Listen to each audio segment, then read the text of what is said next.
영화라고는 이제 가상현실을 통해서 한번 보죠. 제가 독일에 있을 때 본 영화예요. 그러니까 원제는 베를린 동물원 역의 아이들이라고 하는 원제가 이제 그런데 아마 국내에서는 뭐 상영이 안 됐었을 거예요. 여기에는 13살짜리 소녀가 다 자라기도 전에 마약 중독에 빠져서 인생을 무의미 속에 죽어가는 과정을 그렸습니다. 허무주의가 만연되기 시작하면 육체적인 쾌락을 찾고 그것을 극대화시키기 위한 수단으로 마약이 판을 칩니다. 마약으로 우리가 얻을 수 있는 것은 이 즉각적인 쾌락입니다. 사랑도 섹스도 나름대로 일정한 인간관계를 전제로 해서 어느 정도의 노력을 해야 합니다. 그런 인간관계에서 노력이 허무주의자에게는 귀찮고 짜증스러운 것입니다. 현대인들은 마약을 노력 없이 가장 쉽게 얻을 수 있는 쾌락의 수단으로 사용하고 있습니다. 그래서 얼마 전에 꽤 오래전에 뭐 그런 식의 소설도 있었죠. 사랑은 없다. 요즘은 뭐예요? 이제 섹스도 없다. 모든 것이 그것을 위해 들이는 노력이 이제 아까운 거예요. 그래서 연애도 없죠, 이제는. 연애를 제대로 하지 못하기 때문에 어떻게 해요? 남녀 연애하다가 그 다음에 여자 쪽에서 헤어지자 그러면 남자가 쫓아가서 그 여자 상해라든가 때려 죽이든가 이런 일이 빈번하게 벌어져요. 왜냐? 인간관계를 제대로 어떻게 해야 되는지를 모르는 거예요. 그런 걸 배운 적이 없는 거예요. 그러니까 거절당하는 거, 이걸 참지 못하는 거예요. 그게 지금 우리 사회의 비극입니다. 제가 공부할 당시 바로 이 영화가 상영이 되는데 이 영화는 일종의 계몽 영화였던 거예요. 그 당시 이 중고생들이 우리의 중고생에 해당하는 애들이 마약 때문에 죽어가는 애들이 너무 많은 거예요. 마약 중독으로.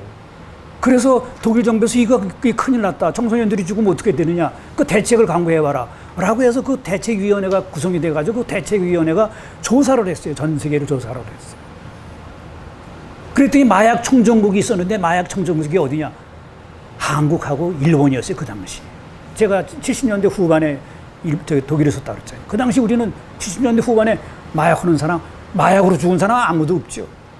그래서 한국에 사람들을 보내기까지 한 거예요. 어째서 어떻게 한국에서는 마약으로 죽은 젊은 애들이 하나도 없을 수가 있나라고. 그런데 지금 어떻습니까? 이제 그로부터 이제 30년 지난 지금 우리도 마약이 판을 치고 있죠. 그래요. 그러니까 이제 허무주의 그것이 우리한테 가는 예외다라고 얘기할 수가 없습니다. 그 다음에 라스베가스를 떠나며 이거는 국내에서도 상영을 했죠. 그래서 아마 보신 사람들이 꽤 있으실 거로 생각이 되는데 여기서는 한 알코올 중독자의 이야기를 그립니다. 그러니까 니콜라스 케이지가 나오죠. 그는 자기가 가진 모든 것을 팔아서 현금으로 받고 라스베가스로 갑니다. 그래서 그곳에서 마음대로 실컷 술을 마시다가 죽으려고 합니다.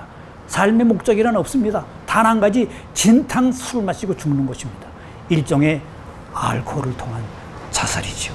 그래서 거기서 창녀 여인을 만나가지고 두 사람 사이에 애틋한 사랑이 틀나고 그러지만 그 두 사람의 삶의 방식이 워낙 다르기 때문에 결국은 그 둘은 사랑을 이루지 못하고 끝나죠. 예, 이렇게 허무주의 시대에는 죽음, 폭력, 자살, 광기, 마약, 온갖 중독이 난무합니다. 삶의 절대적 가치가 중심이 사라진 이 시대에서 이제는 각자는 자기가 알아서 자기의 삶의 목적을 찾아 설정해야 합니다. 어디서 그 삶의 목적을 찾아야 하는지 그것이 현대인들을 괴롭히는 가장 난감한 문제입니다. 의미 있는 것이란 주위에 아무것도 보이지 않고 의미 있다고 생각되던 예전의 가치관, 가족, 친구, 우정, 사랑이라는 그 모든 것도 더 이상 당연한 것이 아닙니다. 이제는 각자가 알아서 의미 있는 삶을 설계해야 합니다. 하지만 현대인들은 그 방법을 모릅니다. 그래서 요즘은 뭡니까? 결정장애, 선택장애. 그냥 그래서 모든 것을 그냥 상황에 맡기려고 그래요, 상황에. 때가 되면 어쩔 수 없이 그냥 운명적으로 뭘 선택해야 되고 운명적으로 끌려갈 수밖에 없는 거. 그 상황에 내맡기고 사는 거죠. 이렇게 절대적인 가치가 없어진 허무주의 시대에는 죽음, 폭력, 자살, 광기, 마약, 중독이 판을 칩니다. 또 하나의 영화, 푸주간 소년이라는 영화가 있었는데 이건 아마 국내에서 개봉됐던 걸로 알고 있습니다. 이 영화에서도 이 소년이 살아가는데 필요한 가장 기본적인 정적인 유대가 없습니다. 이 푸주간 소년도 어렸을 때 부모님이 다 이런저런 사건으로 일찍 돌아가셔요. 그래서 혼자가 남지요.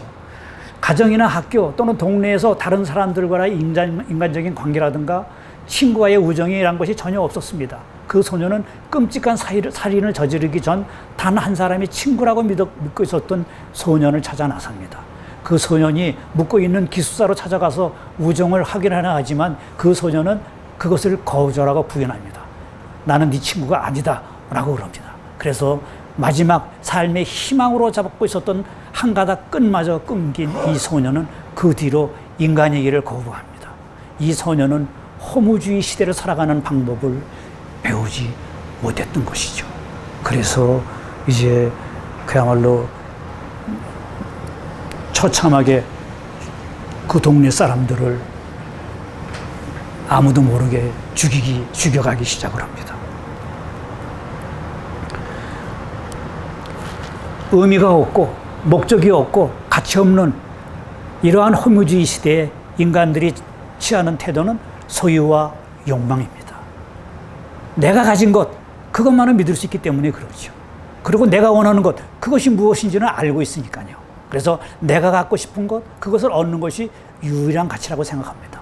이렇게 오로지 소유와 욕망에 의해 꾸려져 나가는 현실, 거기에는 그 이상을 넘어서는 것은 받아들여지지 않습니다.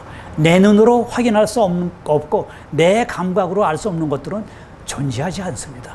이렇게 오직 소유, 욕망, 감막에 빠져 사는 삶의 모습을 니체라는 철학자가 이미 예언하였던 것입니다.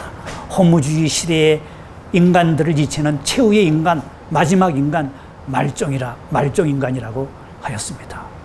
의미, 목적, 가치, 그것이 없고 오로지 소유, 욕망, 그것만을 위해서 사는 사람들, 그 사람을 인간 말종, 최후의 인간이라고 얘기를 했죠. 막스 웨버는 이제 니체보다 조금 후에 태어난 유명한 사회학자죠. 막스 웨버는 이렇게 얘기를 합니다.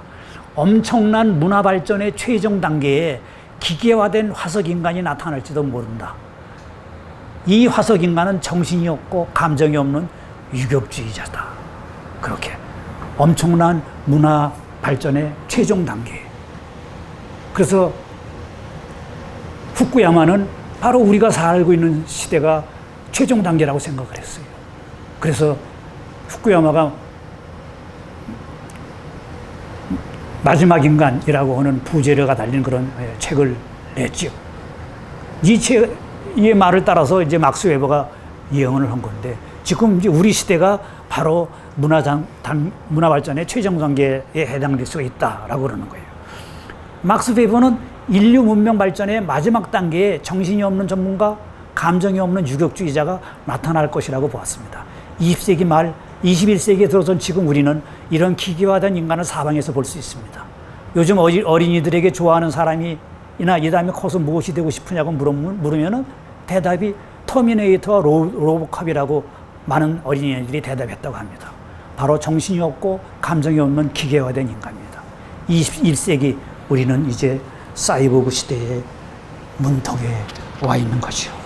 그래서 우리가 살고 있는 현실도 더 이상 이제 삶의 현실이 아닌 사이 미디어가 만들어진 조작된 현실입니다.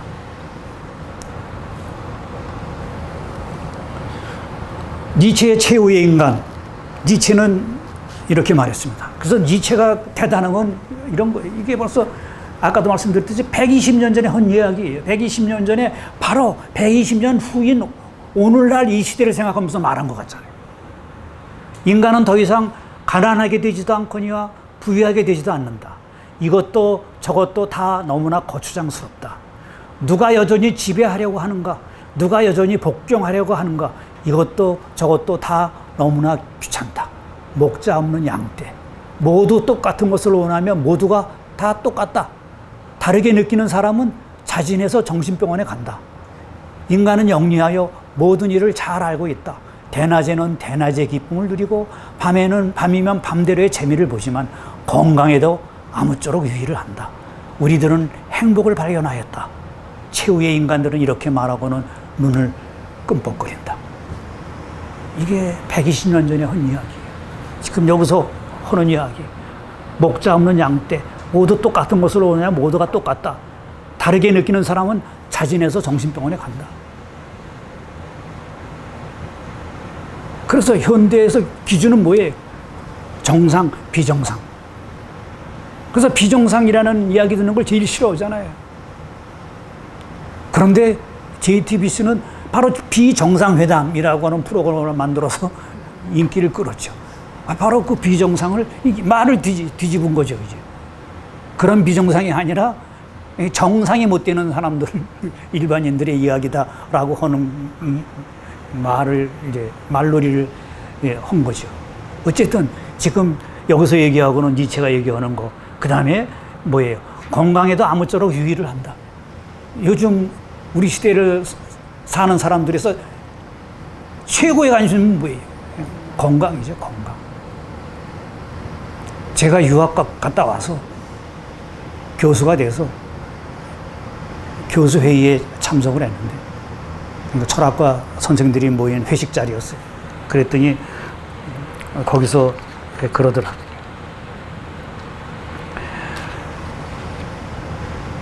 이 학교 밖을 나와서 이렇게 회식 자리에 오면은 절대 하지 말아야 할 것. 첫째, 전공 얘기하지 말 것. 둘째, 정치 얘기하지 말 것. 그거였어요. 제가 80년대 갔거든요. 80년대 나라가 혼란했잖아요. 그러면은 전공 얘기 안 하고 정치 얘기 안 하면은 그 다음에 할 얘기가 뭐 있어요? 건강 얘기예요, 건강. 뭐 먹으니까 뭐가 몸에 좋더라, 뭐 먹으니 정력에 좋더라, 뭐 이따 이 얘기만 하고.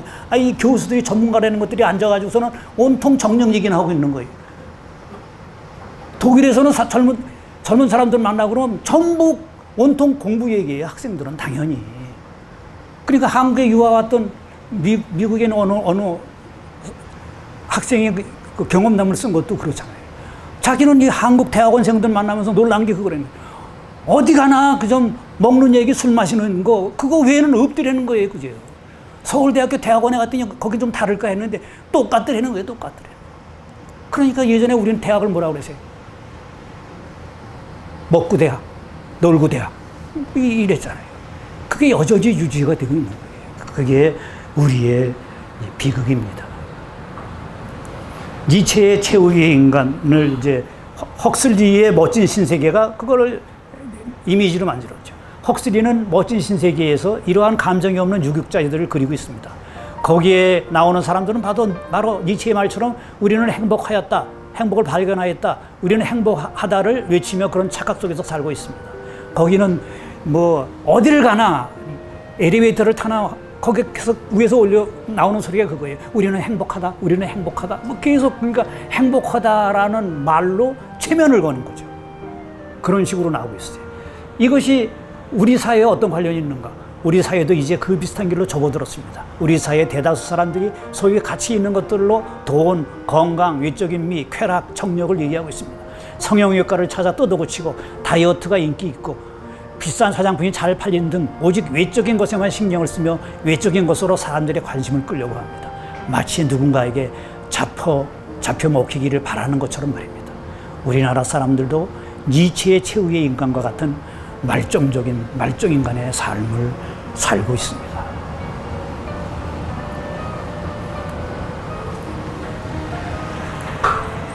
예. 아무래도 이것까지는 하고 시간을 끝내려고 그랬는데, 예, 뭐 예를 들면서 설명을 하다 보니까 얘기가 길어져서 여기까지 마치고 10분 쉬었다가 그 다음으로 이야기를 이어나가겠습니다.